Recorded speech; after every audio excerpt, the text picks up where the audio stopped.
Good morning everyone. My name is Ridhima Majavdia from class 10 and today I along with my friend Ridhima Thakur am going to give you a deep insight on the topic of cloning. So first of all, what is cloning? So first of all, cloning is a technique scientists use to make exact genetic copies of living things.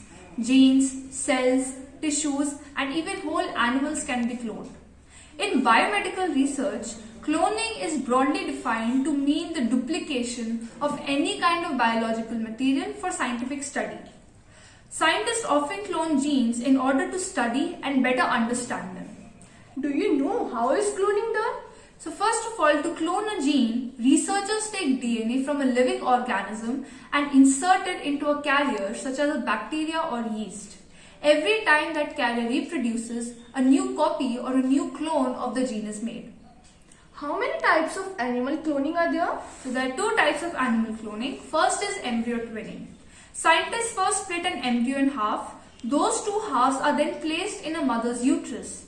Those two halves, when they develop into a unique animal, the two animals share the same genes. The second process is somatic cell nuclear transfer, popularly called SCNT. It is a more popular method of cloning. So what happens is that to make a clone, scientists transfer the DNA from an animal somatic cell into an egg cell that has had its nucleus and DNA removed. The egg develops into an embryo that contains the same genes as the cell donor.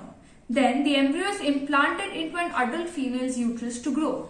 And what is therapeutic cloning? So therapeutic cloning is a very interesting process of cloning where the use of SCNT is done to reprogram somatic cells into undifferentiated cells for different therapeutic purposes such as the treatment of degenerative diseases or injuries or to correct genetically predisposed conditions. These cells, these undifferentiated cells can also be used to treat a variety of conditions including Alzheimer's disease, Parkinson's disease, diabetes, mellitus, stroke and spinal cord injury. So, therapeutic cloning can be done in today's world to treat many diseases which cannot be cured in the past times. Is there any experiments done in the field of cloning? So there are many experiments that have been done in the field of cloning, but many of them turned out to be failures due to the complex mechanism involved in cloning. But one such experiment, the experiment done on Dolly the sheep, has turned out to be a very successful experiment. So Dolly is the female Finn Dorset sheep that lived from 1996 to 2003 and she is the first clone of an adult mammal produced by the British development biologist Ian Wilmot and colleagues of the Roslin Institute near Edinburgh, Scotland. The announcement in February 1997 in Dolly's birth marked a milestone of science, dispelling decades of presumption that mammals could not be cloned and igniting a debate concerning the many possible uses and misuses of mammalian cloning technology. Can human cloning be done? Absolutely, humans can also be cloned, but there are many ethical controversies involved in it. There are many psychological, social and physiological risks also involved. There are many failed attempts also which makes the viable pregnancy not guaranteed.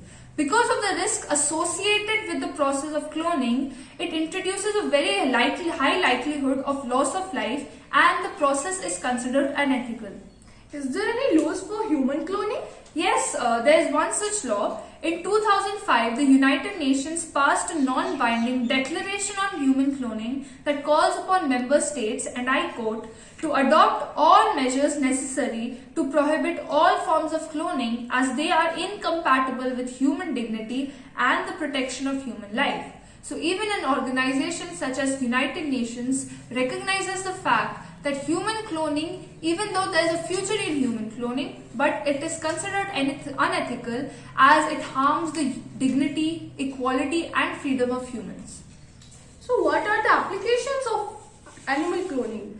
So even though human cloning is not considered a future, it is considered a future but is considered unethical, there's a very huge scope of animal cloning. First of all, the cloning of animals has been used in a number of different applications such as to study diseases that develop in animals. It can also be used in agriculture where livestock of cows and pigs are cloned to give or to produce more milk or meat. Clones can even resurrect animals. For example, in 2001, a cat named Cece was the first pet to be created through cloning. So, in conclusion, cloning can be used in many different ways in the field of animal cloning. Even though human cloning is considered unethical in today's world, it can be a life-changing approach in the field of genetic technology in the future.